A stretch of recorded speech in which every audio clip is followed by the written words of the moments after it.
I don't ever slow up, no I don't take shit. I got no love for the fakeness. If you wanna play tough and wanna hate this, I'll always show up. I don't ever slow up, no I don't take shit.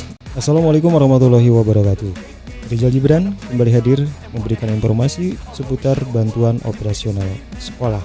Video kali ini akan menjelaskan tentang informasi terbaru pencairan dana BOS tahap kedua tahun 2022 dan cara pelaporan dana BOS tahap pertama tahun 2022. Seperti apa? Simak terus informasinya berikut ini.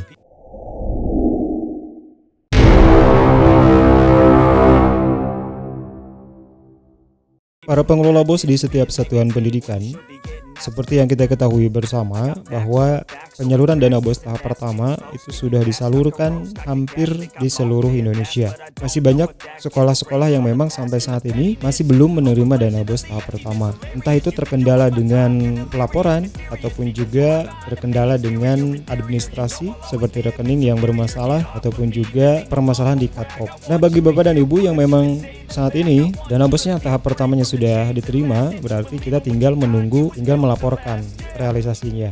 Kemudian untuk informasi pencairan dana BOS tahap kedua untuk tahun 2022 ada beberapa isu yang memang mencuat di luaran. Katanya dana BOS tahap kedua itu akan cair sebelum lebaran. Kemudian juga ada lagi informasi yang kedua, katanya dana BOS itu akan cair setelah lebaran. Nanti kita akan bahas seperti apa sebetulnya informasi yang benar, kemudian juga tentu dengan beberapa data yang ada gitu ya.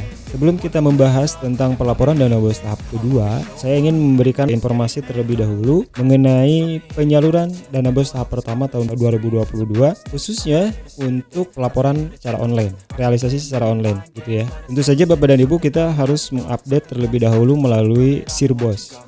Nah, di beranda Sirbos, di dashboard Sirbos ini, di sini ada tenggat waktu pelaporan. Ini sama seperti biasa. Ini untuk tahap kedua tahun 2021 ini masih dibahas. Kemudian untuk tahap ketiga di tahun 2021 ini masih ada jeda waktu sekitar 11 hari lagi dari sejak video ini dibuat. Nah, kemudian untuk tahap pertama tahun 2022 itu masih ada jeda waktu sekitar 5 bulan lagi. Nah, jeda waktu 5 bulan ini bukan berarti waktu yang lama, tetapi kalau menurut saya ini waktunya cukup sebentar. Sekali lagi, jika di portal BOS di Sirbos, Bapak dan Ibu bisa melihat update terbaru mengenai penyaluran dana BOS tahap ke-1 dan juga laporan dana BOS tahun-tahun sebelumnya. Mari kita lihat ada apa sebetulnya di Sirbos ini.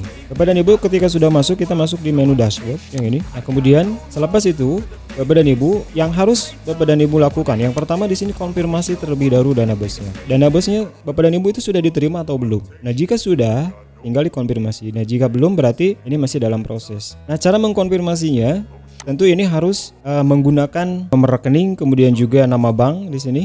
Dan juga nanti di sini ada nomor rekening dan kondisinya. Nah, kita akan memberikan contoh bagaimana cara mengkonfirmasi dana BOS untuk tahap pertama tahun 2022. Yang pertama di sini tentu kita harus menentukan dulu nama bank penyalurnya apa. Tentu di berbagai daerah juga ini tentu berbeda di sini nama banknya. Kemudian perlu diketahui juga Bapak dan Ibu, misalkan kalau saya berada di daerah Jawa Barat, itu nama bank penyalurnya adalah Bank BJB.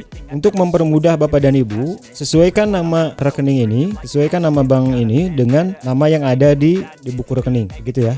Atau sesuaikan dengan nama yang ada di data rekening. Misalkan Bapak dan Ibu tinggal melihat di data rekening, nah ini nama banknya, kemudian juga nomor rekening dan nama rekeningnya ini sudah ada. Ini tinggal dimasukkan saja. Karena di sini BPD Jabar Banten, maka yang kita pilih adalah BPD Jabar Banten. Untuk Bapak dan Ibu nanti tinggal disesuaikan saja, gitu ya. Kemudian untuk nomor rekeningnya nomor rekeningnya Bapak dan Ibu tinggal masukkan. Kemudian masukkan juga nama di rekeningnya sesuaikan dengan yang ada di rekening Bapak dan Ibu semuanya. Kemudian ini di statusnya salur atau retur, begitu ya. Karena ini sudah tersalur maka kita pilih salur saja. Setelah itu maka konfirmasi di sini. Tinggal dikonfirmasi. Ini selesai, berarti dana BOS Bapak dan Ibu itu sudah dikonfirmasi dan sudah dinyatakan betul bahwa dana BOS itu sudah diterima. Itu untuk konfirmasinya ya. Kemudian bagaimana dengan cara pelaporannya? Bapak dan Ibu tinggal lihat di sini di laporan sekolah yang ini. Di sini muncul Bapak dan Ibu ada kolom berwarna kuning, ini pelaporan untuk tahap pertama itu lakukan pelaporan di RKS. Maksudnya ini adalah laporan untuk tahap 1 itu kita harus menggunakan RKS online. Bagaimana dengan sekolah saya yang sampai saat ini masih belum menggunakan RKS online? Untuk pelaporannya sehubungan dengan tahun 2022 itu harus dan diwajibkan semua sekolah itu menggunakan RKS, maka mau tidak mau mulai dari sekarang kita harus mulai mengentry RKS online. Karena di situ nanti akan ada pelaporan untuk tahap pertama, tahap kedua dan juga tahap ketiga. Nah, di sini ini masih ada lakukan pelaporan di RKS. Jadi tidak lagi seperti tahun-tahun sebelumnya, itu kadang kita bisa secara manual begitu ya, melaporkan asalkan realisasi K7-nya ada, kita langsung bisa melaporkan tanpa diketahui dana bosnya itu digunakan untuk apa. Nah, untuk tahun 2022, dana bosnya itu diketahui, dilaporkan, nama-nama barangnya juga itu nanti akan ada pada RKS. Makanya bagi Bapak dan Ibu yang sampai saat ini belum menggunakan atau belum membuat RKS, saya sarankan untuk membuat RKS manual terlebih dahulu, kemudian nanti di-upload ataupun juga di-entry di RKS online gitu ya. Ini untuk tahun 2022-nya. Nah, bagaimana dengan tahun 2021? Kita cek di sininya, Bapak dan Ibu tinggal masukkan di tahun 2021, kemudian filter. Ini muncul lagi kolom yang berwarna merah. Kolom yang berwarna merah ini artinya ini tidak bisa diubah. Masa pelaporan sudah melebihi batas waktu. Artinya ini batas waktunya sudah habis.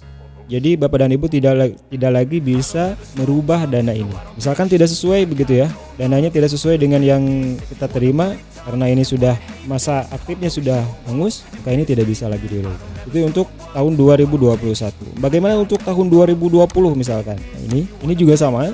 Ada kolom berwarna merah, pembuatan dan perubahan laporan sudah tidak bisa dilakukan. Untuk bos reguler seperti itu. Kemudian bagaimana dengan laporan bos afirmasi dan bos kinerja misalkan Bapak dan Ibu itu di tahun sebelumnya itu mendapatkan dana bos, maka ini sama. Kondisinya akan sama seperti itu. Karena mulai dari tahun 2022 itu ada masa tenggang waktu ataupun juga batas pelaporan.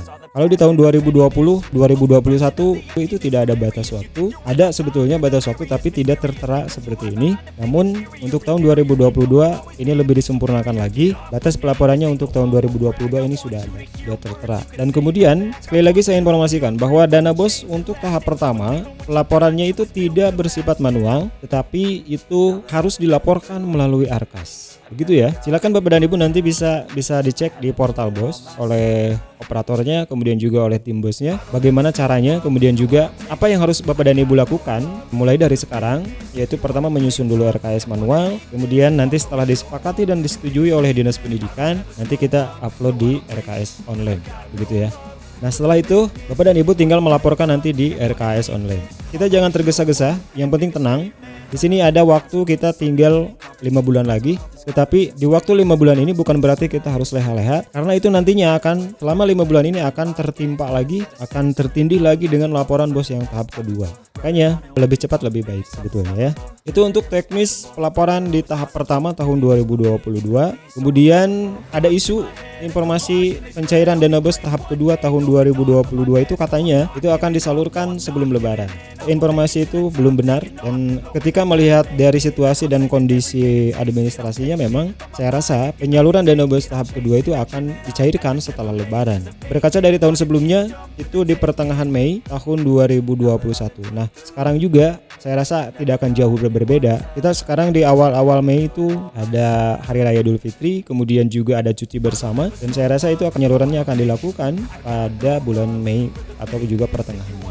Nampaknya demikian Bapak dan Ibu informasi sementara yang bisa saya sampaikan mengenai teknis pelaporan dana bos tahap pertama tahun 2022 dan rencana pencairan dana bos tahap kedua tahun 2022. Semoga informasi ini bermanfaat. Jika bermanfaat, jangan lupa like, share, dan subscribe. Aktifkan notifikasinya agar Anda menjadi orang yang pertama mengetahui informasi yang akan saya berikan berikutnya. Saya Rizal Gibran. Assalamualaikum warahmatullahi wabarakatuh.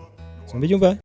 I got no love for the fakeness. If you wanna play tough and wanna hate this,